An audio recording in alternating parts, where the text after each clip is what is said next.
Hello everybody, welcome back to another episode of Stonks Maxxing. This is currently day 108, and it's my second day of the stream, or second stream of the day. This one I want to focus on a company called CoStar. I have an upcoming interview with them on the finance team in 2 days. I guess that'll be on Tuesday, so I want to use this time to read up on the company itself and then take a look at how it's positioned within the entire, what I think is the real estate software and real estate data industry.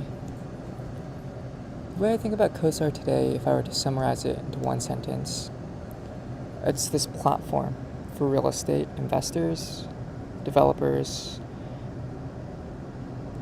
and owners, and prospective owners. Multiple different websites to actually look at leases, look at properties, but also an internal database that has millions of property listings, both active and historical. So, how do they make money? Well, I think one way is by selling the property data and selling a lot of analytical tools to commercial real estate developers, real estate investment trusts, or anyone that's in the real estate industry. And I want to say the other part of how they make money is actually commission-based.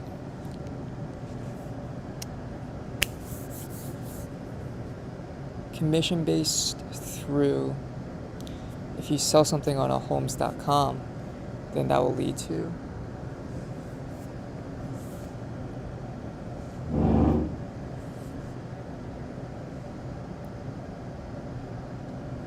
commission for CoStar. That's how I would put it. I just kind of blanked out. But with that being said, why don't we just go right into an annual report. Alright, CoStar SEC filings. Okay, annual report form 10K. Let's just go right into the management discussion.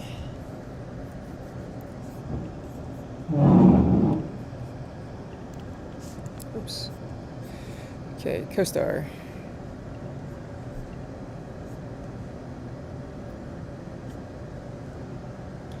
Our principal information, analytics, and online marketplace services are described in the following paragraphs by type of service.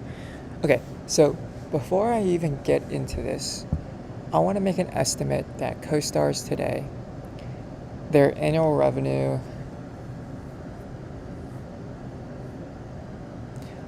it's in the billions.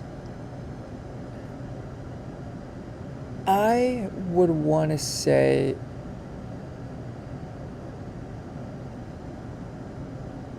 it could be in the 10 to $15 billion range.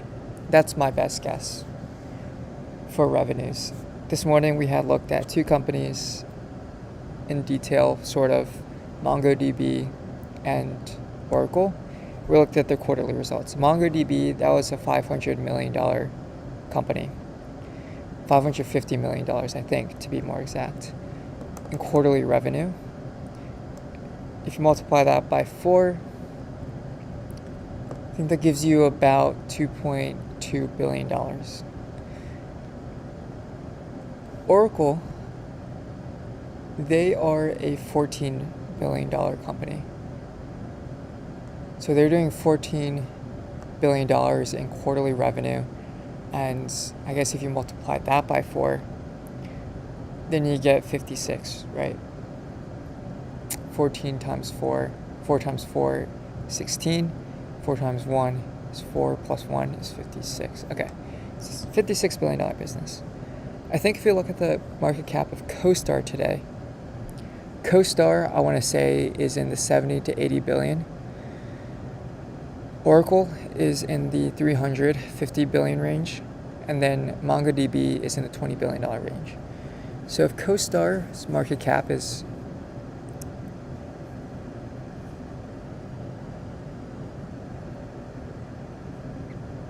I guess that would make it 4x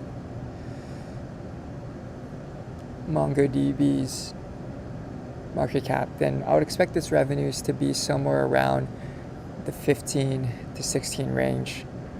I think it could be a bit lower. Maybe CoStar right now is trading at a higher revenue multiple. Could be the case. I would imagine probably not. I feel like MongoDB, it plays in the data center. I wouldn't say data center, but database, data storage industry. And I feel like that, in my opinion, is growing at a faster clip. They grew their revenues year over year at 22%.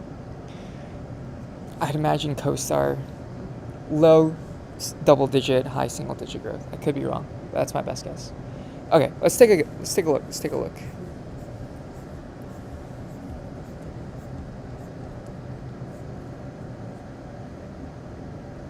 Damn. Not even close. Not even close at all. I was off by a factor of 5. What is CoStar's market cap then? It's probably not 70 million.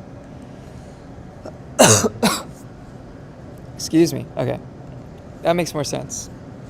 $30 billion. I don't know where I got the 70 from, but that makes a lot more sense. All right.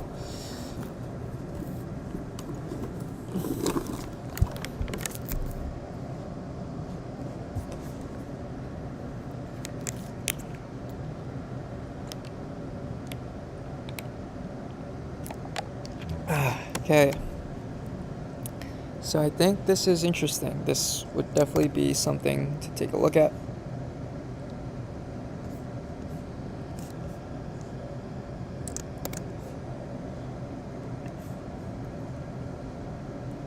So CoStar is the biggest parts. Okay, so in one CoStar in one sentence. So I call it a platform company. When I say platform company, what do I mean? I mean a company that has sort of this single source of truth, that being internally, I would say, the CoStar database. Everything revolves around the data that CoStar has for its companies, for all of its real estate listings and historical real estate listings. That I'd say is essentially the platform. It's a data platform. But then you also have these ancillary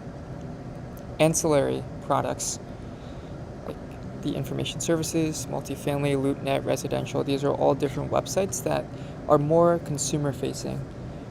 I would consider it to be more consumer facing. Okay.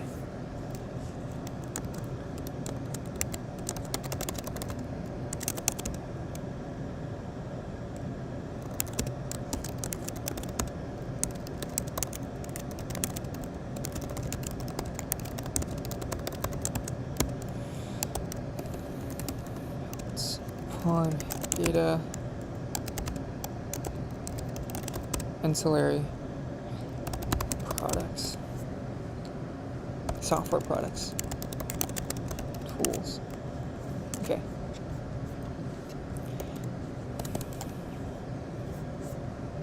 All right. So they are growing their revenues at a pretty decent rate. It's like 300 million. Just seems like,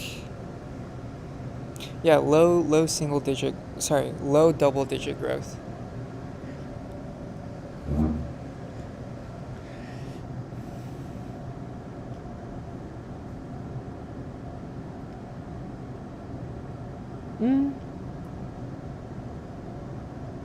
Yeah, I'd say low double digit growth. That's the story. Okay.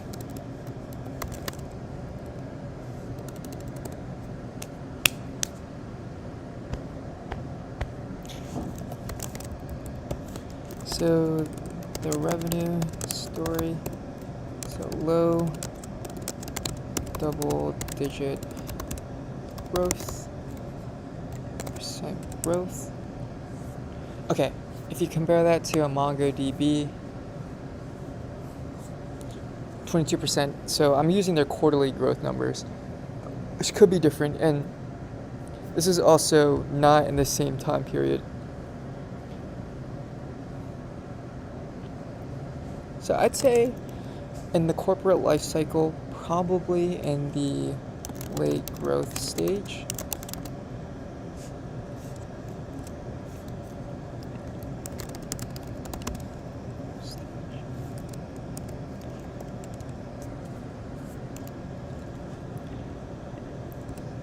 Say early to late growth stage. CoStar is in the early to late growth stage.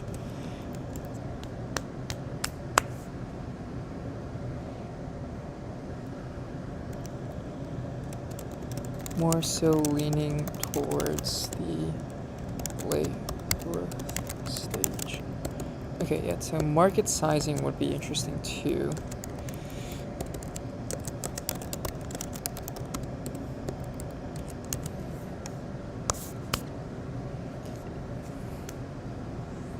Yeah, I guess this is interesting because if you look at the selling and marketing expense, it does grow a lot from 31% of revenues to 40% of revenues.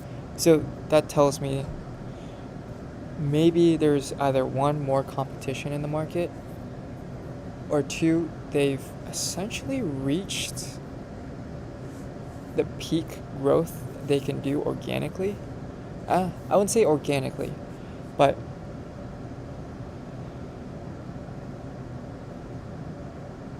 yeah, I kind of like to, I would want to discover that a bit more. The selling and administrative, so selling and marketing expense story.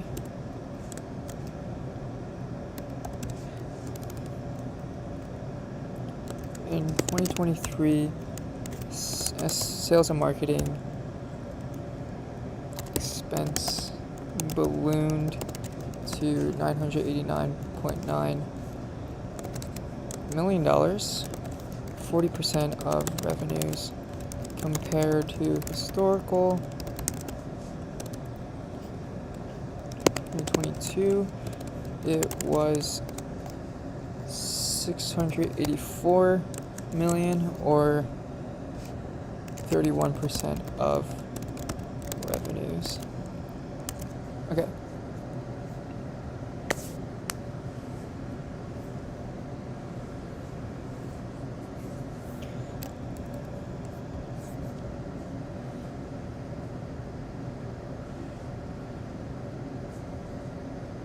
So residential.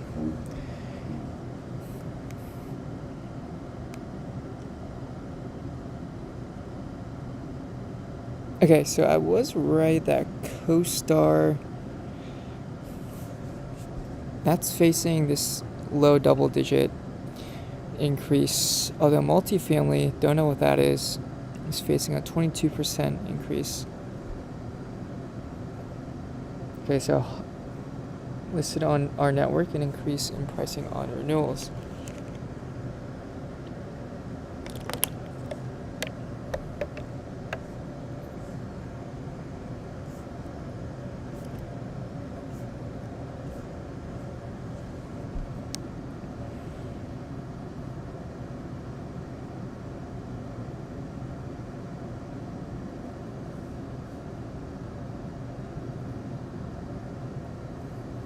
Okay, yeah, so seeing some increasing competition.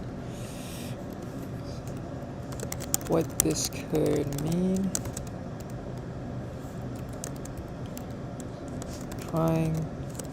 CoStar is trying to enter to a new market. CoStar is facing increasing competition and wants to sustain market share. Okay, so maybe it'll be helpful to look at other competitor selling and marketing expenses to see if that trend is the same across the board. $989 million in marketing. That's almost $1 billion. That's a lot. I guess, so they also have, for advertising, 244. Right, so not all of it is actually for headcount. Only a small portion of it. Okay.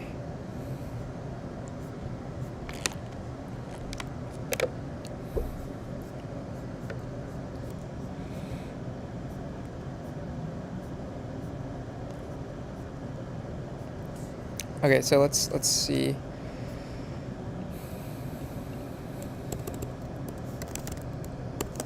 CoStar as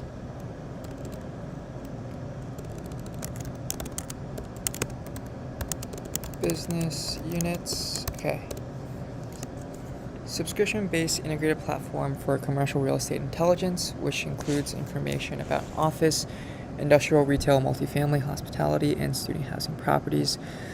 Properties for sale, comparable sales, tenants, space available for lease, industry professionals and their business relationships, industry news and market status, and provides lease analytical risk management and hospitality benchmarking capabilities. CoStar's revenue growth rate for the year end December 31st, 2023 slowed compared to the year ended December 31st, 2022. We expect CoStar's revenue growth rate for the year December 31st, 2024 to be consistent with the revenue growth rate, converting legacy STR customers to our new CoStar-based benchmarking product, offsetting lower inflation-based price adjustments. Okay. So these are just one-time.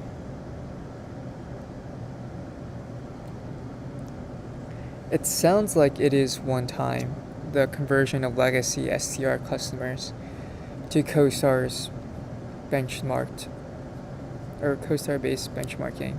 Okay.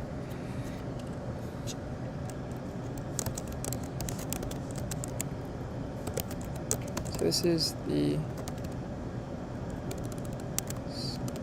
subscription-based platform for real estate intelligence. So kind of like the Bloomberg terminal for real estate. There's information about property types. Maybe I'd say /pitch book.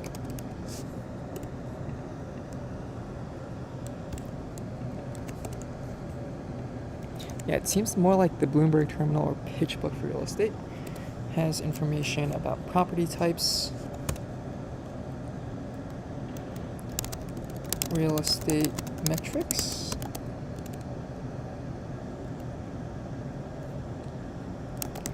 even relationships. Okay, so multi-family.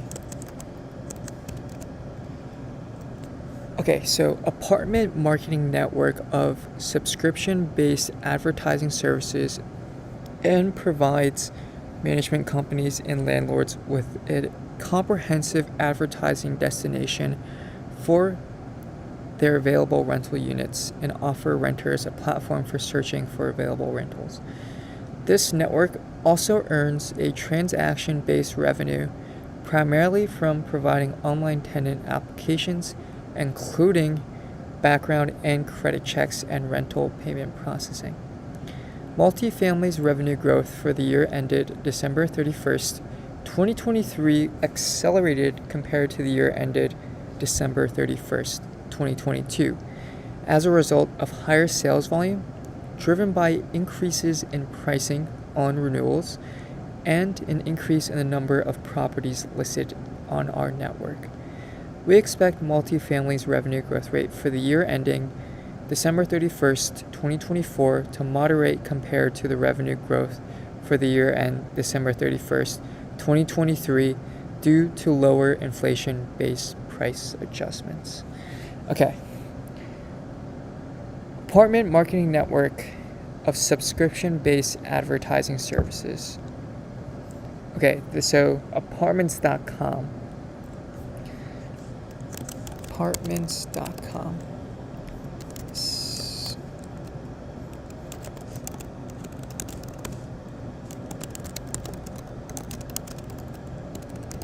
Priced of apartments.com. Okay.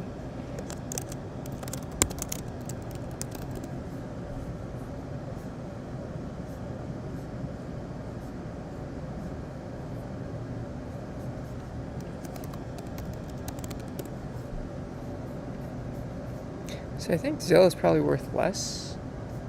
Yeah, 18 billion.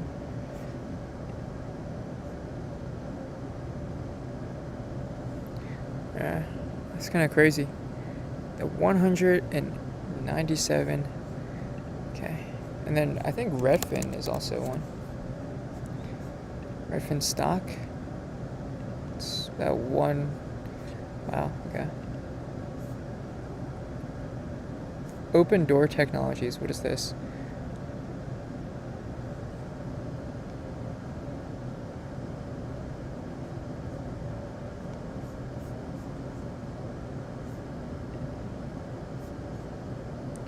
Okay. Interesting.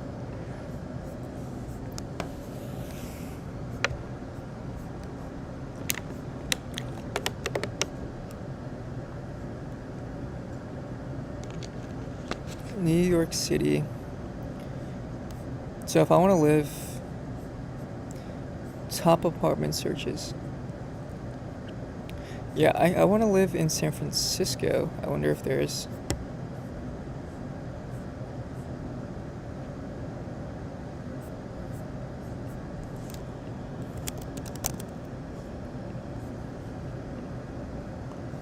Oh.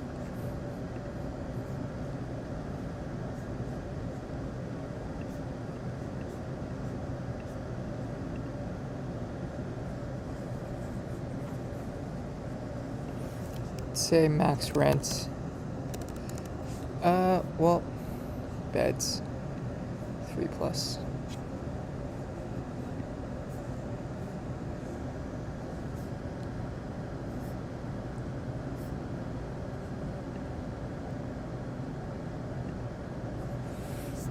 Split across 3 ways.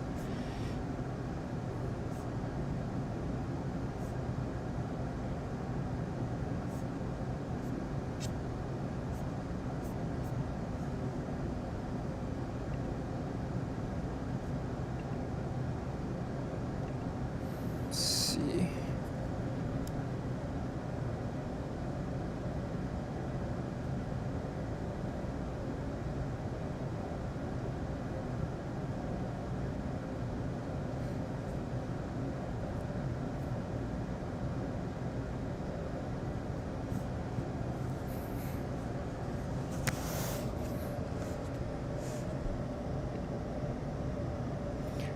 Okay, so it seems like, based on what this is showing me,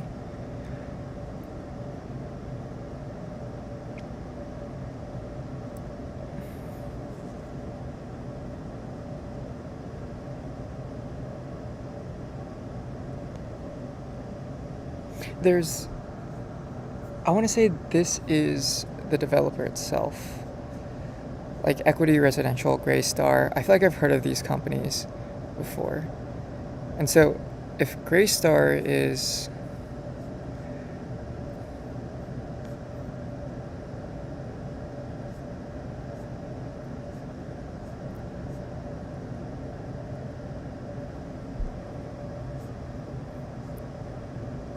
listing on apartments.com.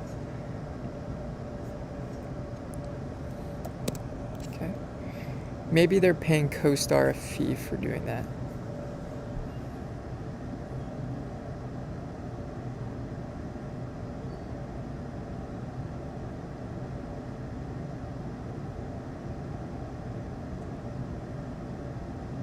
Okay.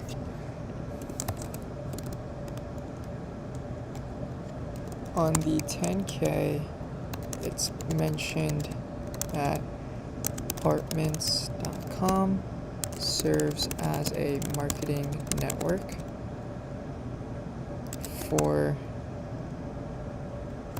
property management companies and landlords with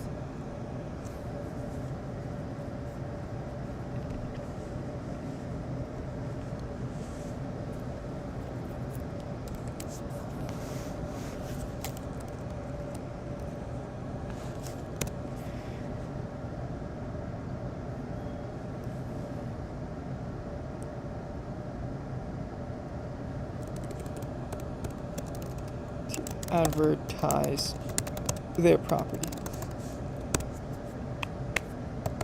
Okay, so that seems like what it is.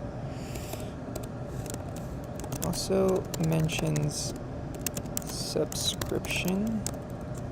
Yeah, not entirely sure what that means. Who's paying it? Is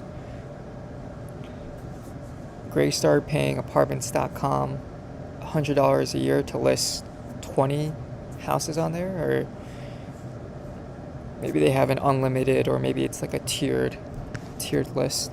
Okay, so they also earn transaction-based revenue, primarily from providing online tenant applications, including background and credit checks and rental payment processing.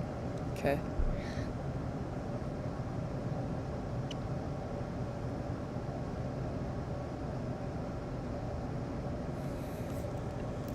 So earns revenues from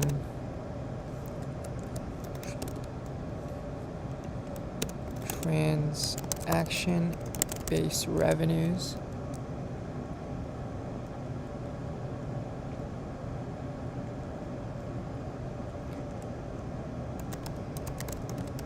online tenants applications.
Let me see, like a too good to go.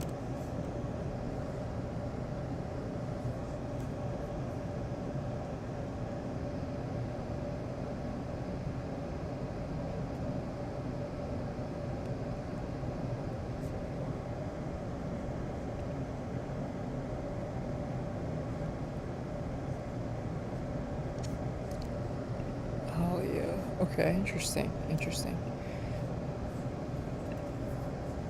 Yeah, so it seems like the transaction-based revenues from providing online tenant applications. Maybe that's whenever someone wants to actually buy or rent something.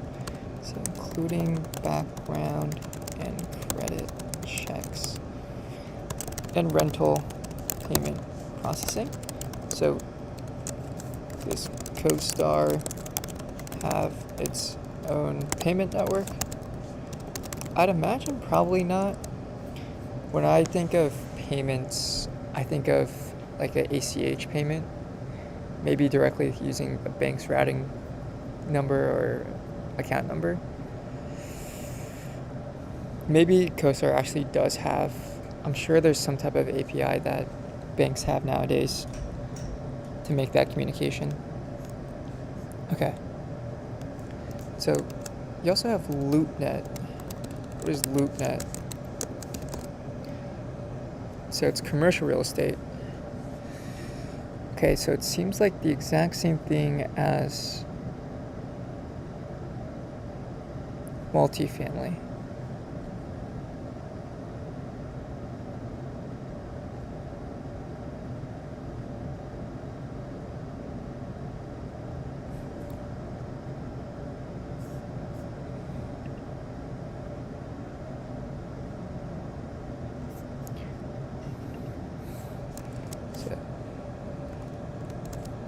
pretty much the same thing as apartments.com, but okay, so it's the same thing as apartments.com, but used for commercial real estate instead of multi-family real estate.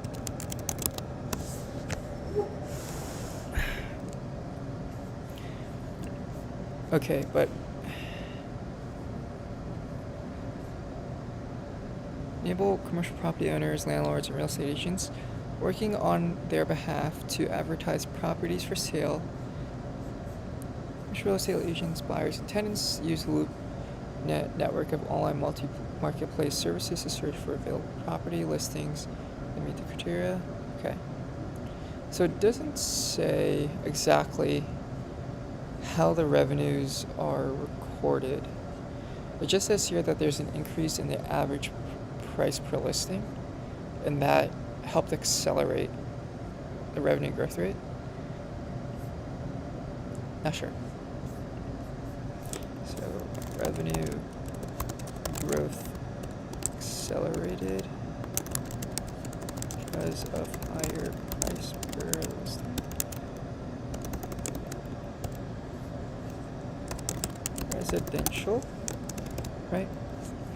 Homes.com network and the acquisition of On the Market have enabled us to expand our offerings to the residential for sale market.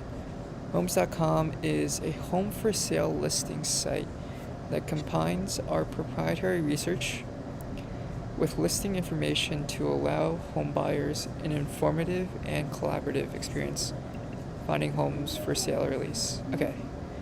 I'm not entirely sure what On the Market is, but I'd assume that's also either a real estate intelligence platform like CoStar, or it could be just another one of those Homes.com, Zillows.com, but for a different geography. That's my best guess. Homes.com provides residential real estate professionals subscription-based access to applications that manage residential real estate agent workflow and receive transaction-based revenue from marketing campaigns delivered on third-party platforms. Okay, not entirely sure what that means either, but let's carry on. Okay, in February 2024, we began selling subscription memberships to promote the home listing as well as the agent in the sort order. On the Market is a property portal in the UK, which primarily offers subscription-based advertising services to agents. Residential revenues for the year ended December 31st, 2023, decreased compared to the year ended December 31st, 2022, due to the discontinuation of certain non-strategic products and services. I wonder what those are. We expect residential revenues for the year ending December 31st, 2024 to increase compared to the year ended December 31st, 2023 due to the On the Market acquisition and launch of our Homes.com product. Okay, so oh shit.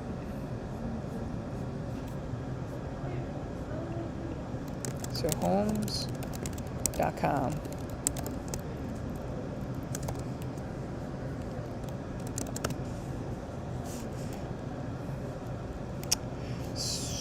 Website plus On the Market. So new acquisition in 2023.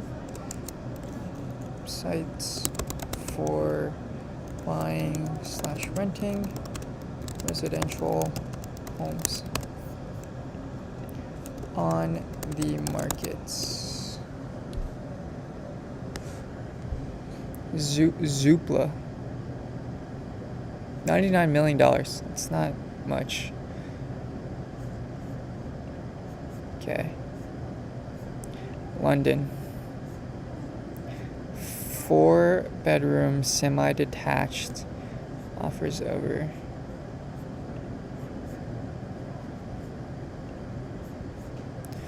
Yeah, I do like the Zillow. I'd say out of all, apartments.com actually isn't bad, but I really do like the Zillow UI.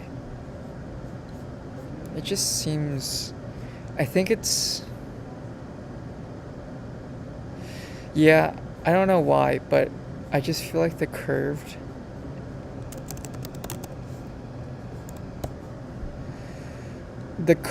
nature of Zillow just makes this look so much cleaner.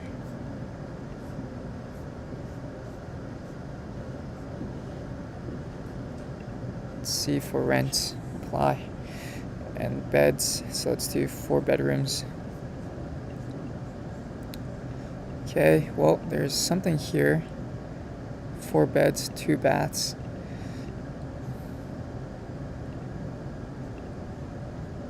What about here? Is this the Tenderloin? It's not terrible, actually. 4 bedrooms, 1 bathroom. Jeez. How are they going to? Oh, okay. That's where the Tenderloin is. Hayes.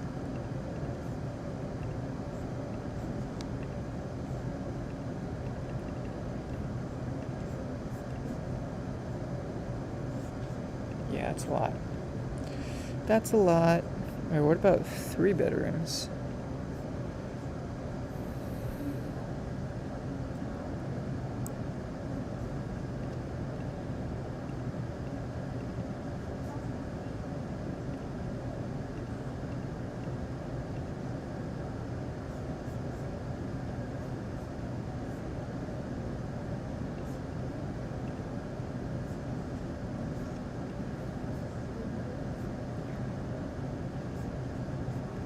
Yeah, you know, I'm very surprised, just like looking at this stuff.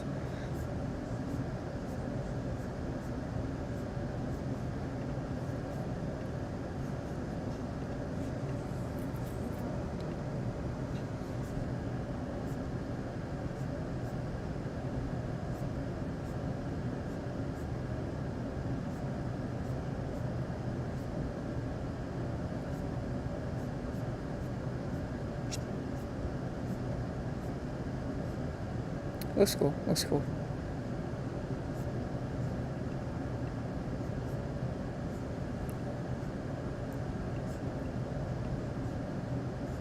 Okay. Zillow UI looks better. That's just my humble opinion. Also mentions subscription-based access to applications and real estate's lead flow.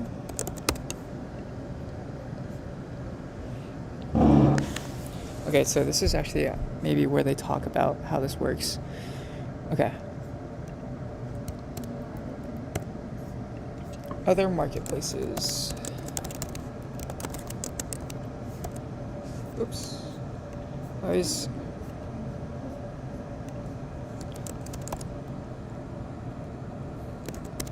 $10x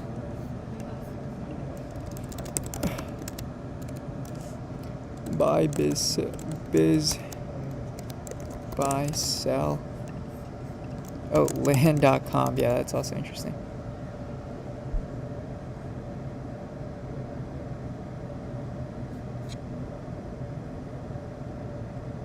Oh, an auction platform. That's cool.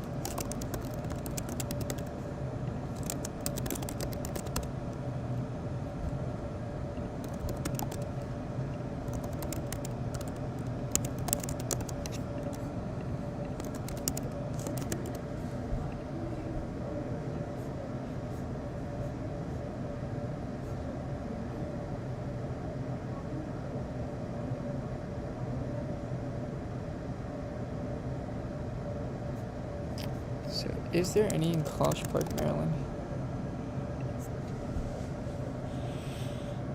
What about DC?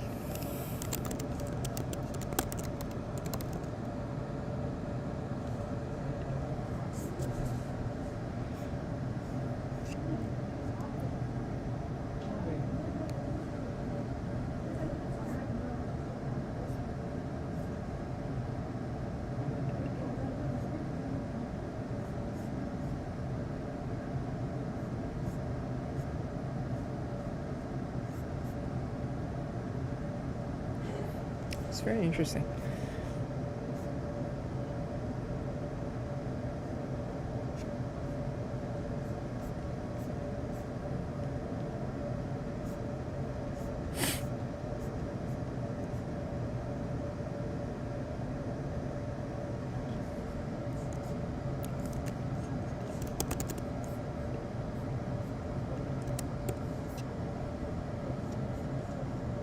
How do I turn off the satellite mode?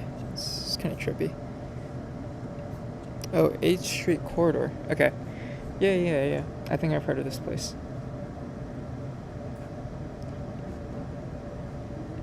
You know, for $200,000, it's not bad.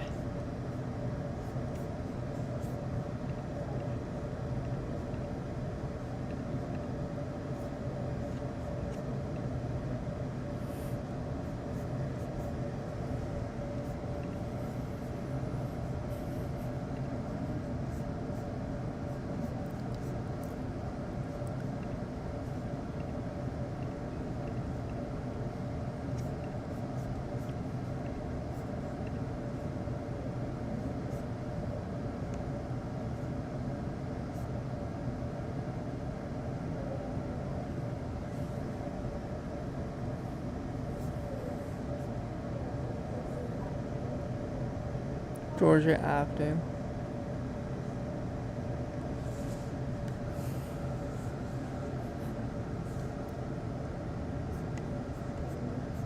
That's cool. Oh wow, this is very nice.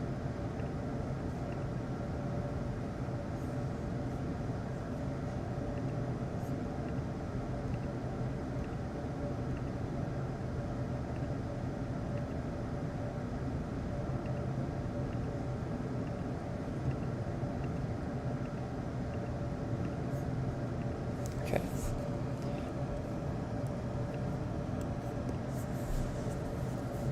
Oh, biz buy sell. I am very curious about that. Buy sell. Official.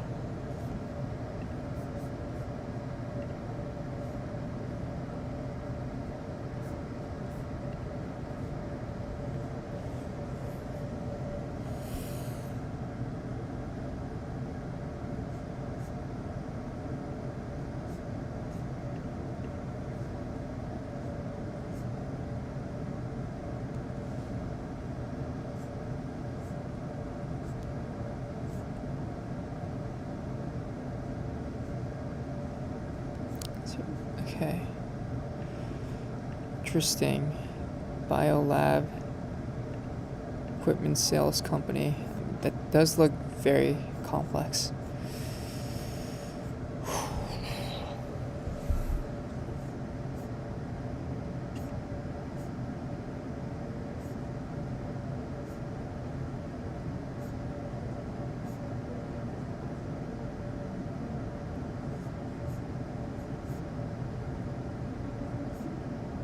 You can buy this bookstore for $29,000.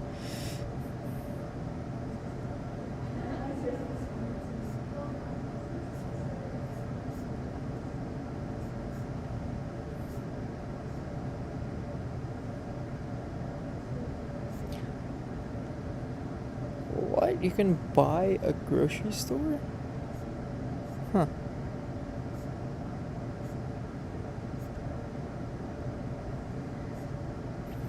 You know, I have to say, this is actually some very interesting stuff. I did not know you could do this.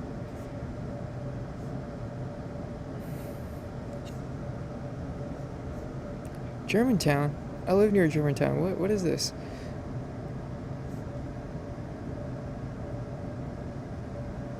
What?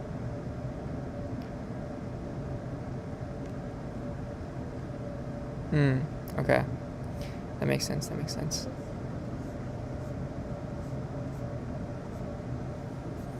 Because my initial reaction was, okay, if this is a gross revenue $800,000 business, but you're buying it for $300,000,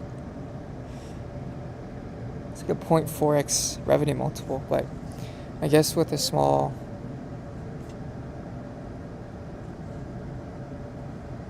restaurant like this, it's probably low margin, cash flow.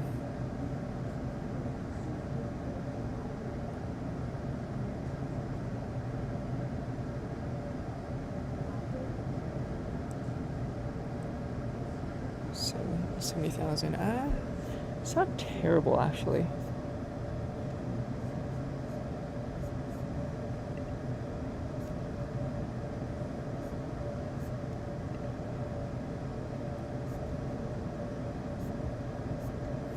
Okay, let's see if there's anything in College Park then.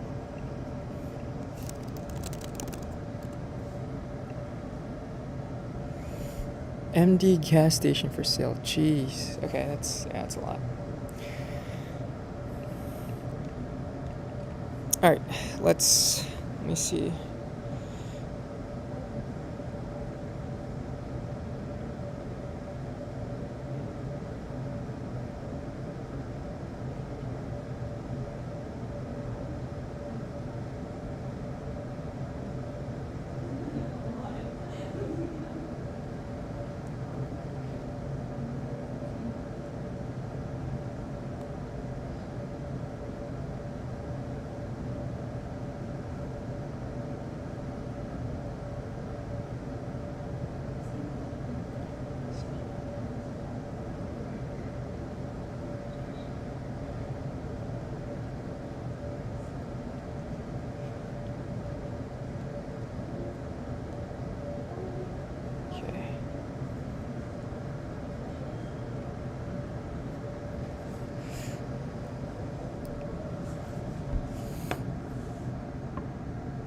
Net new bookings, 286, 305, 217 million respectively.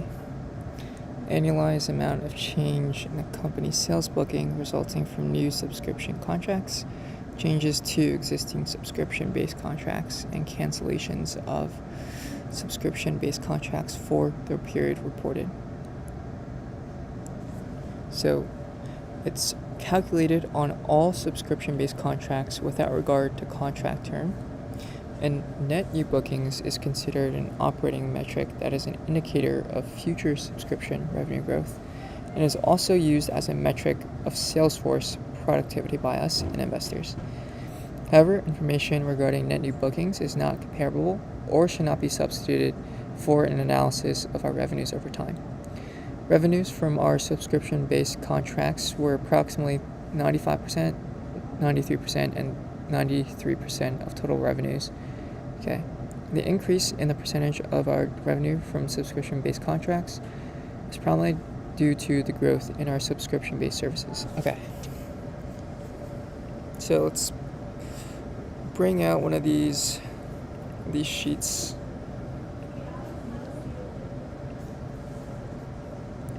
See if we can. Okay. So net new bookings on all contracts of subscription-based services on all contracts. So this will be 2021. Okay, and then this will be 217, 305, and 286 million respectively. Okay, so it seems like net new bookings is equal to annualized amount changed in the company's sales booking. So bookings from new subscription-based contracts, changes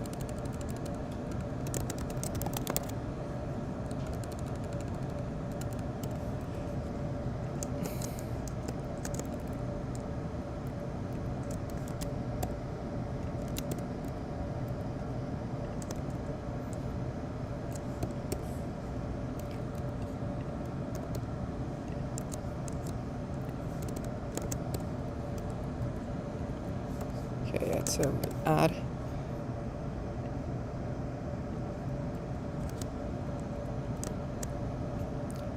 let's try this. Yeah, so is equal to plus and bookings from subscription-based contracts. Actually, let's insert. There we go.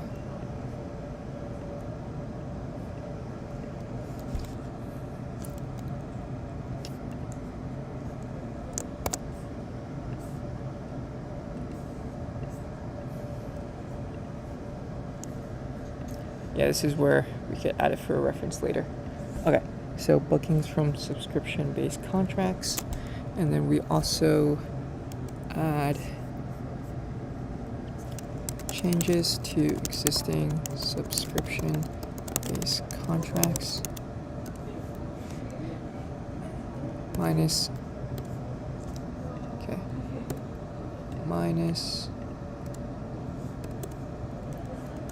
cancellations of subscription-based contracts for the period reported. Okay, I guess, yeah, this will be annualized. So if maybe it's like a 4-year-long subscription or maybe a monthly subscription, then it'll be annualized to the full amount for the year. So let me double check. Is calculated based on the annualized amount of change in the company's sales bookings resulting from new subscription-based contracts. Okay, that's one. Changes to existing subscription-based contracts. Okay, that's 2. And subtracting cancellations of subscription-based contracts from the period reported. Okay. The new bookings is calculated on all subscription-based contracts without regard for a contract term. Okay. Calculated on all subscription-based contracts without regard to contract term. So I wonder if what their net revenue retention is, right? You can take the annual recurring revenue, add the net new bookings, and then divide that by the previous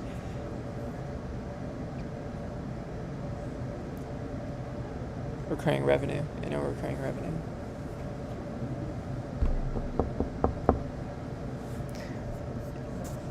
Or maybe the beginning of the period recurring revenue.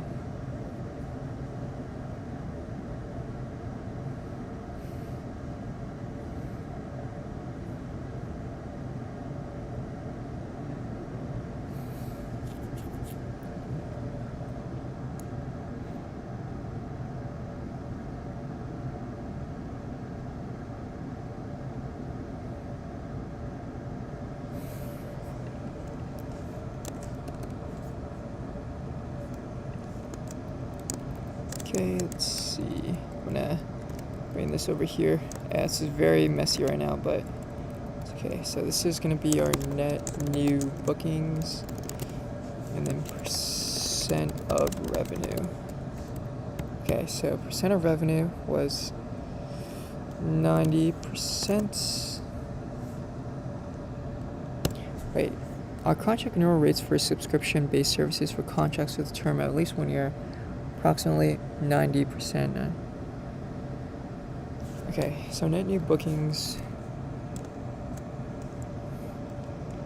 contract renewal rates,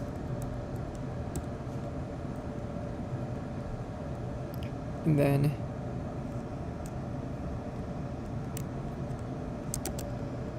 cancellation rates.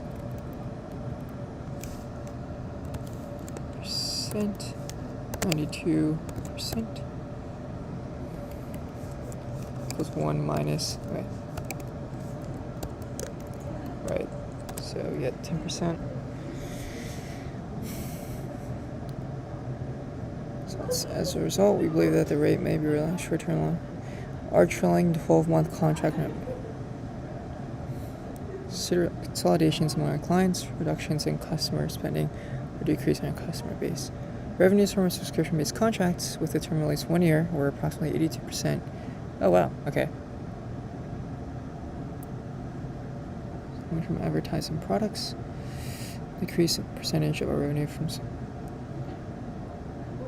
9% okay. Increase in sales. So subscription-based revenue is actually a very high part of CoStar's total revenue.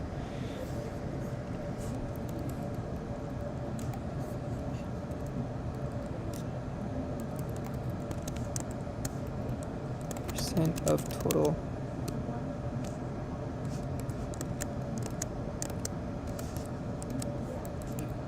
subscription revenues, percent of total rev, right?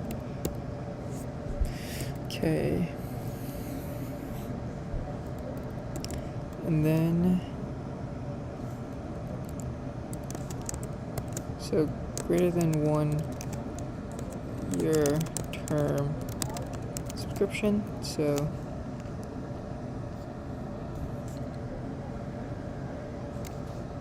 82%. Oh.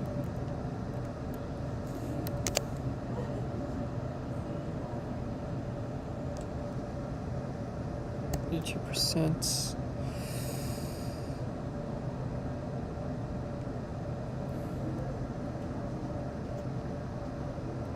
80% and 77%.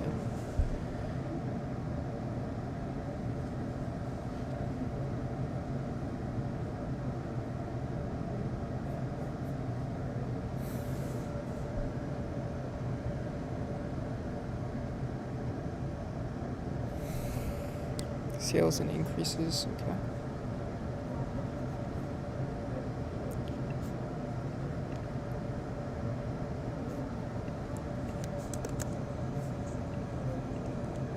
So contract renewal rate factors, right? Okay. Negative economic conditions. I spelled that wrong, but it's okay. Consolidations among clients.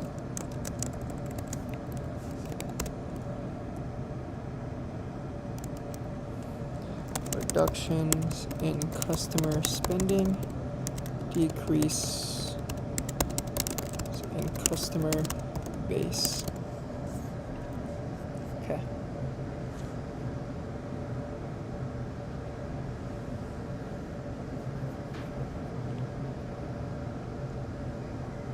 Alright, nice.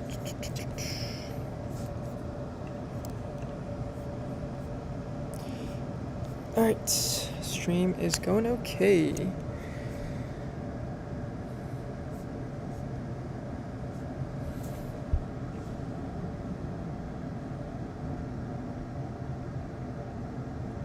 Integrate and cross-sell services.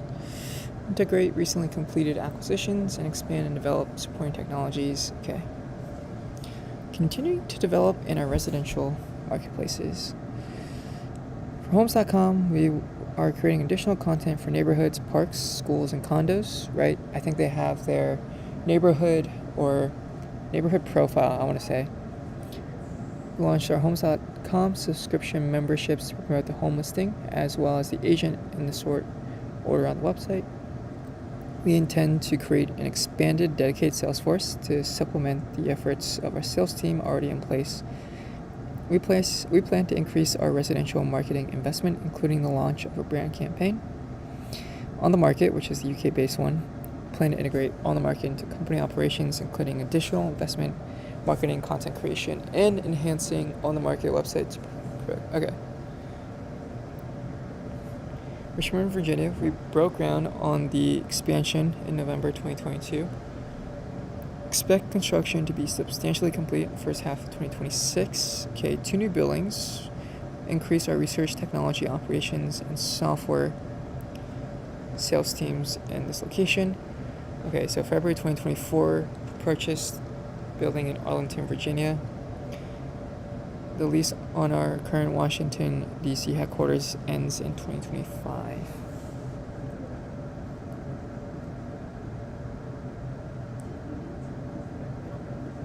We'll increase our research, selling, marketing, and facilities expenses, including potential payments of assets associated with the acquired building. Okay, each of these will reduce our net income and may reduce our cash on hand for the year ending December 31st, 2024.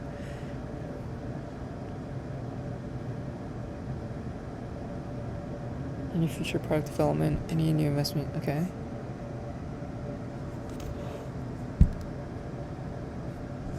May reduce demand for all types of real estate. If the demand for office space, and there could be downturn in the commercial real estate, materially adversely affect many of our clients. Depressed commercial real estate market would have a negative impact on our core customer base, which could impact our customers' ability to subscribe and pay for our services, and reduce demand for our services. Reduced demand and increased cancellations could cause our revenues or our revenue growth rates to decline and reduce our profitability. Okay, so that is a very important risk that they talked about here, and I'm glad they brought clarity to that. Okay, so I'm going to add this on the Notion here, but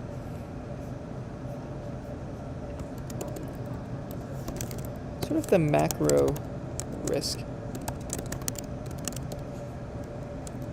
So I want to say since like the second half of 2022, Fed hiked interest rates to a high of 5% by 2023. Okay, and then I'd say now, maybe 2024 actually. Double check that. Fed is cutting rates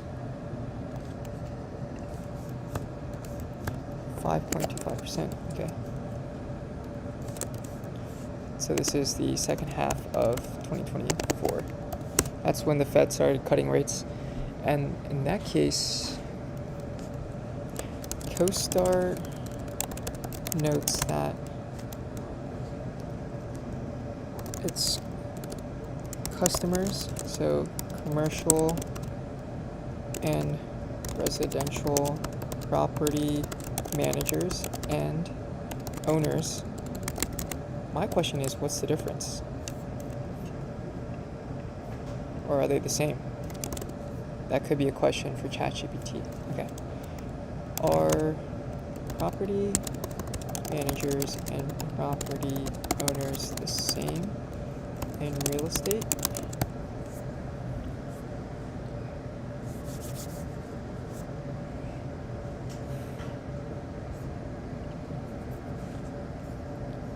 Intermediaries as, okay.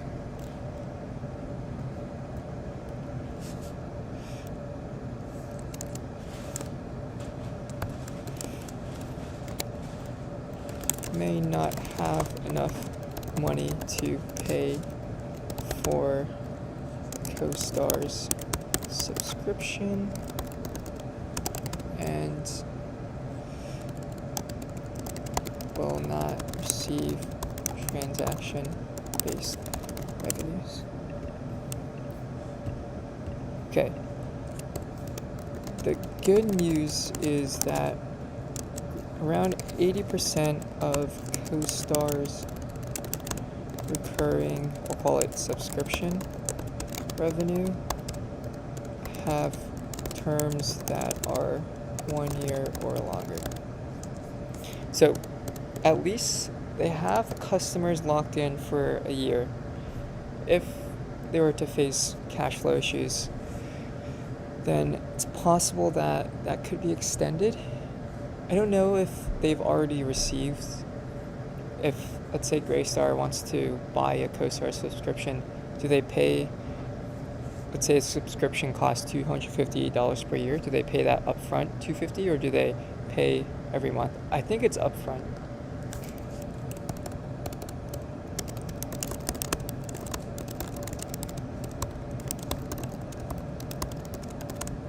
In installments, what I'll call those.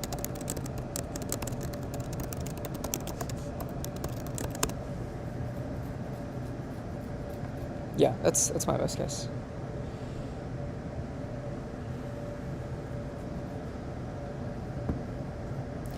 Okay, so with that, I think I'll end it here for now.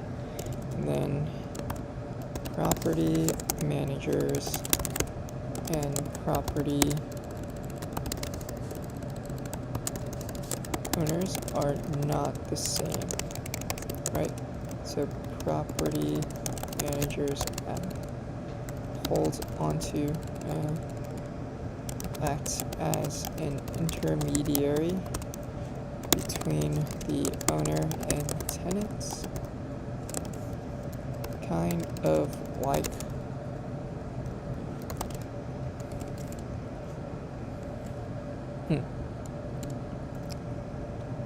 they run the day-to-day